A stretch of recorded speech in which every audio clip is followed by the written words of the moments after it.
नमस्कार, सुप्रभात। स्वागत आप सभी का इस प्यारी सी सुबह में सब रंग कार्यक्रम में। एक ऐसा कार्यक्रम जो जीवन को रंगों से भर रहा है और साथ ही साथ हमें कुछ सुंदर ऐसी जानकारियाँ प्रदान कर रहा है जो हमारे लिए बहुत बहुत आवश्यक हैं। मित्रों, प्रारंभ हमेशा हम सुंदर सुवाक्य से करते हैं। सुवाक्य जो हमारे विचारों को दिशा देने वाली है, हमारे विचारों को बड़ा बनाने वाली है, हमें राइट थिंकिंग सिखाने वाली है। किसी ने बहुत सुंदर सी एक किताब लिखी थी, थिंक बिग, बड़ा सोचो। क्योंकि छोटी सोच जहाँ शंका को जन्म देती है, वहीं बड़ी सोच समाधान को जन्म देती है। बड़ी सोच हमें सफलता की ओर ले चलती है, समृद्धि की ओर लिए चलती है। दादी जानकी जी, जो कि ब्रह्मा कुमारीज की हेड थीं, वो हमेशा कहा करती थीं, थिंक बिफोर यू थिंक। सोचने से पहले सोचो कि तुम क्या सोचने जा रहे हो। इतनी महत्ता है सोच की। जैसे किसी भी इमारत की नींव उस इमारत के लिए बहुत महत्व रखती है। किसी भी वृक्ष के जो जड़ हैं वो उसके लिए बहुत महत्व रखते हैं कि उसकी आयु कितनी होगी, वो कितना सबल रहेगा, दृढ़ रहेगा। वैसे ही विचार जितने सबल, दृढ़, सकारात्मक, जीवन उतना ही उन्नति की ओर आगे बढ़ता है। और यही कारण है कि प्रतिदिन सुंदर सुवाक्य से हम सब रंग की शुरुआत करते हैं। आइए आज का सुवाक्य सुनते हैं। सोचे जो सोच समझकर, वही है श्रेष्ठ सृष्टि का रूपकार। कहते हैं इंसान प्रतिभा और संभावनाओं की एक ऐसी मिसाल है जो खुदा को भी अपनी सृष्टि पर गौरव अनुभव कराता है। इसीलिए मनुष्य भगवान की श्रेष्ठ रचनाओं में से सर्वप्रथम स्थान का अधिकारी है, क्योंकि उसने मनुष्य को साधन के रूप में मन और बुद्धि भी प्रदान की है, जो संस्कारों को जन्म देती है। इंसान इन तीनों साधनों से रचना रचता है, चाहे वो इमारत हो या इमारत को मिट्टी में मिलाने का जरिया ही क्यों ना हो। हर एक विचार का आधार हमारी सोच ही होती है, चाहे वो हो निर्माण की या फिर विनाश की। अपने मन मत को जब सही दिशा मिलती है तो श्रेष्ठ स्वरूप प्रकाशित होता है। कवि अपनी कलम से निकले शब्दों के अलंकार से कल्पना की माला बुनता है। अपनी कल्पना को हकीकत की छवि देने के लिए उसका नाटकीय आयोजन करता है। वैसे ही भगवान के बनाए हुए इस सर्वश्रेष्ठ नाटकशाला में हम थोड़े समय के अभिनेता हैं। उससे हमें रचना करने का वरदान भी मिला हुआ है। अब ये हमारी सोच के ऊपर ही निर्भर करता है कि हम क्या सृष्टि करते हैं, निर्माण या विनाश।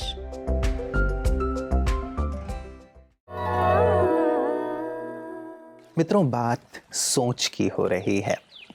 कई बार जीवन में जब परिस्थितियां, शारीरिक व्याधियां आती हैं तो मन में जैसे विचारों की एक आंधी सी चलने लगती है और मन पहले बीमार पड़ जाता है। क्या होगा, कैसे होगा, ऐसे होगा, वैसे होगा। मन में नाना प्रकार के व्यर्थ और नकारात्मक विचार। और डॉक्टर्स भी ये कहते हैं कि मन यदि व्यर्थ विचारों से भर जाता है, कमज़ोर विचारों से भर जाता है, निराशाजनक विचारों से भर जाता है, तो शारीरिक स्वास्थ्य और दिनों दिन गिरता चला जाता है।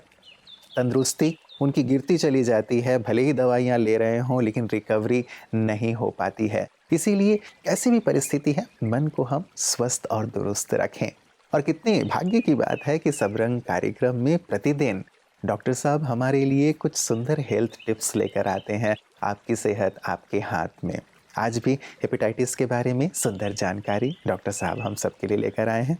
आइए सुनते हैं कि ये क्या है और कैसे इसका निदान किया जा सकता है। ओम शांति फ्रेंड्स। दोस्तों, जॉन्डिस आपने काफ़ी बार सुना होगा नाम। पीलिया जिसे आम भाषा में कहते हैं, इंग्लिश में उसे हेपेटाइटिस भी कहते हैं। हेपेटाइटिस अर्थात इन्फ्लेमेशन ऑफ लीवर, अर्थात लीवर में सूजन आ जाती है। इसके कई कारण हो सकते हैं, जैसे कि वायरल हेपेटाइटिस। और वायरल हेपेटाइटिस भी कई तरह का हो सकता है, जैसे viral hepatitis A, hepatitis B, hepatitis C, hepatitis D और हेपेटाइटिस ई। और ए और जो ई वायरस है, जो हेपेटाइटिस है, वो यूजुअली हमारे इन्फेक्शन पानी के द्वारा या फूड प्रोडक्ट्स के द्वारा फैलता है, जबकि बी और सी और डी ये जो है हमारे ब्लड बॉर्न इन्फेक्शन है। ब्लड बॉर्न अर्थात जब खून का हम ट्रांसफ्यूजन किसको चढ़ाते हैं खून, उसके द्वारा हो सकता है। और दोस्तों एक हेपेटाइटिस होता है अल्कोहलिक हेपेटाइटिस, जो ज़्यादा मात्रा में शराब पीते हैं, अल्कोहल लेते हैं, उनका लीवर में सूजन आ जाती है और वो लीवर ख़राब हो जाता है और बाद में लीवर में सिरोसिस हो जाता है इसलिए। और कई बार टॉक्सिक हेपेटाइटिस होता है, जैसे कि कुछ दवाइयाँ होती हैं, पॉइजन्स होते हैं, ऐसे कुछ मेडिसिन्स होती हैं जो उनके लेने से हमारे अंदर हमारा लीवर ख़राब हो सकता है। और एक और हेपेटाइटिस होता है दोस्तों, उसे कहते हैं ऑटोइम्यून हेपेटाइटिस। हमारी बॉडी में एंटीजन एंटीबॉडी रिएक्शन होती है, उससे हमारा लीवर डैमेज हो जाता है। इसके सिम्टम्स दोस्तों होते हैं अधिकतर या तो थकावट होती है, हमारी आंखें पीली हो जाती हैं, हमारी स्किन में येलोइंग हो जाती है, हमारे स्टूल जो है सफ़ेद रंग का क्ले कलर्ड स्टूल आने लगता है, उल्टी आना या नौजिया की फीलिंग होना, उल्टी आने की फीलिंग होना, इस तरह के सिम्टम्स हो रहे हैं, तुरंत डॉक्टर कॉन्टैक्ट करें, अपना ब्लड टेस्ट कराएं, अपना यूरिन और स्टूल टेस्ट कराएंगे तो इसमें आपको क्लियर पिक्चर मिल सकती है। और इसका जो बेसिक इलाज है वो दोस्तों ये है कि उसमें आप रेस्ट करें, मोस्ट ऑफ द केसेस अपने आप ही रिकवर हो जाते हैं। अगर टॉक्सिक हेपेटाइटिस दवाइयों से हो रहा है किसी चीज़ से तो उसको बंद कर दें, वापस टेस्ट कराएं। दोस्तों हेपेटाइटिस एक बीमारी जरूर है, किंतु ये खतरनाक भी हो सकती है अगर ध्यान न रखें तो। स्पेशली बी, सी और डी वायरस होता है तो उसमें आपको बाद में लीवर डैमेज कर सकता है, इसलिए ध्यान रखें दोस्तों। अपने खाने पीने का ध्यान रखें, ब्लड के कांटेक्ट में किसी के आने से पहले ध्यान रखें, तो दोस्तों आप इस बीमारी से बच सकते हैं। ओम शांति। कहते हैं सुबह हो या शाम रोज करो योग, तभी निकट नहीं आएगा कोई भी आपके रोग। सचमुच महत्वपूर्ण बात है ना, जितना हम योग करते हैं निरोग रहते हैं। और केवल योग आसन प्राणायाम की बात नहीं है मित्रों, ये हमें शारीरिक रूप से स्वास्थ्य तो प्रदान करता है, लेकिन जब हम मेडिटेशन करते हैं, मानसिक योग, राजयोग करते हैं, तो मन की जो व्याधियां हैं जिनकी हम बात कर रहे हैं, सोच कभी संकुचित तो कभी विशाल, तो कैसे सोच बहुत सकारात्मक हो, शक्तिशाली हो, व्याधियों के बीच भी, विपरीत परिस्थितियों के बीच भी राजयोग मेडिटेशन ये हमें सिखाता है। इसीलिए किसी ने बहुत सुंदर सी बात कही है कि मेडिटेशन ही सबसे अच्छा मेडिकेशन है। तो कैसे हम मेडिटेशन के माध्यम से अपने तन मन को दुरुस्त कर सकते हैं, इस पर ही सुंदर प्रकाश लगातार हम प्राप्त कर रहे हैं योग एक जीवन दर्शन में आदरणीय सूर्य भाई जी से। आइए सुनते हैं। ओम शांति। राजयोग मेडिटेशन में अपने परम पिता से हमें अपना नाता जोड़ना है, मन और बुद्धि का। उसे लोग भगवान ही कहते हैं। कोई इस फीलिंग में नहीं रहता कि जो भगवान है वो तो मेरा परम पिता है। देखिए वो देहधारी नहीं है, वो निराकार है। मैं आत्मा भी निराकार हूं, पर मैं देह में आ गई हूं। तो जैसे दो बिजली के तारों को जब जोड़ा जाता है, आप सबने देखा होगा, ऊपर की रबड़ उतार के फिर जोड़ते हैं। रबड़ सही जोड़ दे तो करंट का फ्लो होगा ही नहीं।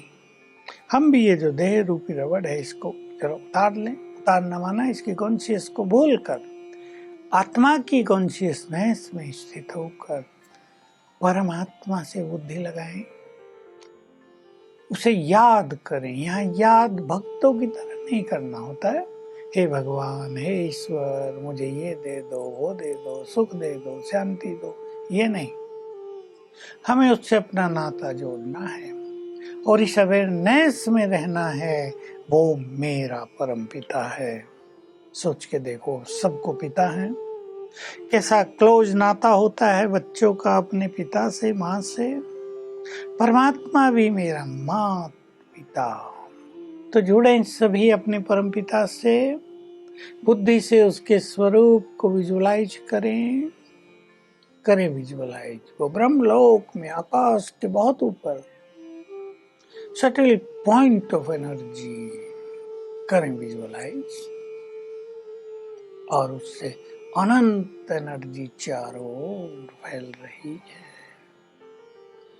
बस दिल चाहता है उसे देखते ही रहें। वे सत्यम शिवम सुंदरम है। ओम शांति। मित्रों, जब हम मेडिटेशन या योग के बारे में सुनते हैं, उसके लाभ के बारे में सुनते हैं, तो प्रेरित होते हैं कि हम भी योग के पथ पर एक कदम बढ़ाएं। लेकिन कई बार मन में विचार आता है कि योग हम कैसे सीखें, कहाँ सीखें, किस प्रकार के विचार करने चाहिए, किस प्रकार के विचार नहीं करने चाहिए, या कैसे इस प्रैक्टिस को हम आगे बढ़ाएं, कहाँ ये किया जा सकता है। ब्रह्मा कुमारीज लगातार ये कार्य जन जन तक पहुंचकर कर रही हैं, और आप भी सेवा केंद्रों पर जा कर के इसका सुंदर अभ्यास कर सकते हैं, क्योंकि ये योग बहुत सहज है, बहुत सरल है। बस हमें विधि को जानने की आवश्यकता है। लाखों भाई बहनें इसका सुंदर लाभ उठा रहे हैं, तो हम भी क्यों पीछे रहें। आइए एक कदम हम भी योग की ओर बढ़ाते हैं, और आज देखते हैं पीस न्यूज़ हाइलाइट्स में कि योग के ये सुंदर अभ्यास और अनुभव ब्रह्मा कुमारियाँ सेवा रूप में कहाँ कहाँ कर रही हैं। हरियाणा के जींद स्थित हिंदू कन्या कॉलेज में स्थानीय ब्रह्मा कुमारी सेवा केंद्र द्वारा विश्व पर्यावरण दिवस पर कार्यक्रम का आयोजन किया गया। मुख्य अतिथि के रूप में जींद के एमएलए भ्राता कृष्णन मिड्ढा और भ्राता अंशुल उपस्थित हुए। कम से कम एक पेड़, क्योंकि जब हम इस दुनिया को त्यागते हैं तो हमारे शरीर को जलाने में एक पेड़ की लकड़ी कम से कम लगती है। वही केंद्र प्रभारी आदरणीय बीके विजय दीदी, वरिष्ठ राजयोगी बीके विजय भाई, बीके रोशनी दीदी और बीके नीलम दीदी ने सभी को पर्यावरण दिवस के महत्व के बारे में अवगत करवाते हुए शुभकामनाएं दी। दुख देने वाले कर्म से दुआ नहीं, बद दुआ मिलती है, दवा खानी पड़ती। इस मौके पर जन जन में जागृति लाने और पर्यावरण की रक्षा का संदेश देने के लिए एक रैली भी निकाली गई। बीके विजय दीदी ने हरी झंडी दिखाकर इस रैली का शुभारंभ किया। मित्रों, शुरुआत हमने सोच से की थी और अंत भी मैं सोच से ही कर रहा हूँ। किसी ने बहुत सुंदर सी बात कही है कि आपकी सोच की क्वालिटी ही आपके जीवन की क्वालिटी का निर्धारण करती है, क्योंकि जैसा आप सोचते हैं वही आपके बोल में, वही आपके कर्म और व्यवहार में आते हैं। यदि सोच सबके लिए, अपने लिए बहुत ही सुंदर है, श्रेष्ठ है, सकारात्मक है, तो वही चीज़ बाहर भी दिखाई देती है, लोगों के साथ व्यवहार में दिखाई देती है। तो इस बीज पर मित्रों हम ज़रूर कार्य करें, थोड़ा वक्त निकालें और देखें कि किस प्रकार के विचार मैं क्रिएट करता हूँ। कहीं वो व्यर्थ तो नहीं है, कहीं वो नकारात्मक तो नहीं है, कहीं वो बिना मतलब के अनावश्यक तो नहीं है, क्योंकि विचारों के माध्यम से भी तो हम अपनी एनर्जी को या तो यूज़ कर रहे हैं या वेस्ट कर रहे हैं। तो इसे हम समर्थ बनाएं, सकारात्मक बनाएं और एक दिशा प्रदान करें, ताकि इस ऊर्जा के माध्यम से हम अपने जीवन का, अपने भविष्य का निर्माण कर सकें। इस पर ज़रूर मित्रों कार्य कीजिएगा। निश्चित रूप से आपको बेहतर परिणाम दिखाई देंगे और आप आगे से आगे अपने जीवन में बढ़ पाएंगे। आप निरंतर आगे बढ़ें। इन्हीं उम्मीदों, इन्हीं आशाओं और इसी शुभकामना के साथ नमस्कार। ओम शांति।